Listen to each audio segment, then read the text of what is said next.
It has been a long time coming, the Cupra Born.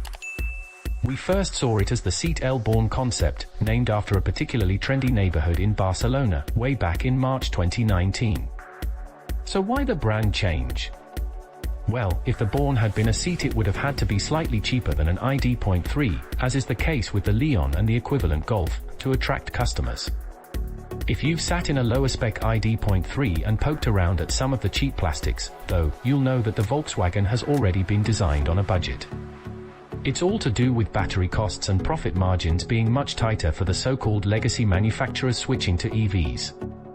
As a Cupra, the VW Group can price the Born slightly higher than an ID.3, charging a little bit more for some sharper design and a touch more sportiness. Apparently, Cupra says it has spent more time and money on refining the styling of the Born. It gets a much angrier face than the L Born and the equivalent ID.3, as well as little flicks on the side skirts, a longer rear spoiler, dramatic 18 to 20-inch wheel options and a slightly chubby-looking diffuser, which is exaggerated in the lighter grey exterior color. Speaking of color, Cupra describes its palette as sophisticated neutral. From what we've seen on the Formentor and its hot Leons, that means a mix of navy blue, a couple of shades of grey and that all-important copper detailing. Despite all of the extra styling work, though, in the flesh the Born does look remarkably similar to the ID.3. It's the boxy shape, the identical glass, the short overhangs and the similar C-pillar that really give the game away. Whether that's a bad thing will be down to personal preference. Correct. Technically there will be 4 different iterations of the Born from launch, with the most powerful pair being offered with something Cupra is calling the e-Boost Performance Pack. Tick that box and the rear-mounted electric motor is able to drive the rear wheels with a maximum of 228 brake horsepower for a short amount of time under full throttle. Bear in mind the most powerful ID.3 available right now makes 201 brake horsepower, although we're expecting twin-motor, 4WD versions of both the VW and the Cupra in the near future. You can combine that e-Boost function with a 77 kWh battery for max range, 335 miles and 0 to 62 miles per hour in 7.0 seconds, or with the Born's mid-sized 58 kWh unit for its quickest 0 to 62 miles per hour sprint, 6.6 seconds and around 260 miles of range. There's a few minor hardware tweaks to try and distance the Born from the ID.3 too, including wider tires and suspension that's 15mm lower on the front axle and 10mm at the rear. You also get the option of the VW Group's Dynamic Chassis Control, DCC, no matter what powertrain you pick, and the traction control can be loosened into Escape Sport. Under the 2 e-boosters is another 58 kWh battery option, although this time it's paired with a 201 brake horsepower motor that means a couple of extra miles of range. That's expected to be the bestseller when the Born arrives on UK shores and is the only spec we've driven to date. Click on through to the driving tab of this review to see what we made of it.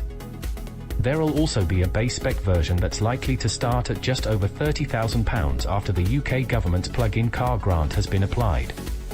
That'll pair a 45 kWh battery with a 148 brake horsepower motor for a total of around 211 miles of range.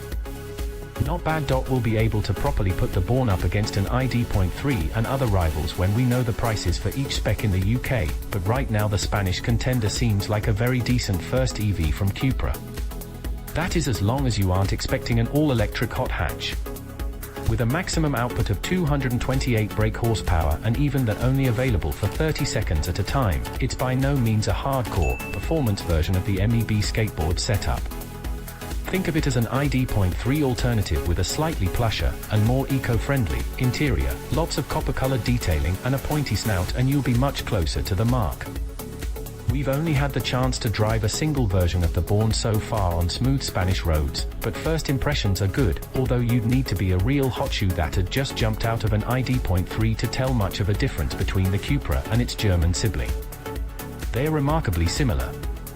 To be fair to the Born, we've only tested the mid-spec 201 brake horsepower model with its 58 kWh battery and without the optional DCC.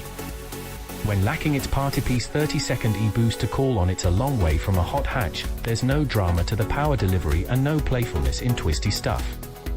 It's certainly not sluggish. 0 to 62 miles per hour only takes 7.3 seconds with this setup, and all versions get the same 229 pounds-feet of torque, but the brake pedal is spongy. Those with eBoost will get bigger brakes, and it's so quiet and composed that it doesn't quite meet Cupra's claims of electrifying performance or an emotional driving experience. Not at all. As an everyday hatch, the Born is right up there.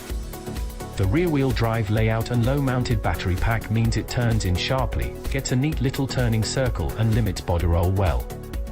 Rather frustrating that you don't get a full one-pedal driving mode, though. Even in brake mode there could be more immediate reggae. We're yet to test it on UK roads, but when equipped with the larger wheel options, that lower suspension doesn't seem to make things too firm. Like in the MK8 Golf, the optional DCC offers 15 different levels of suspension firmness. Crikey! Here's perhaps the biggest difference between the Cupra and its Volkswagen twin.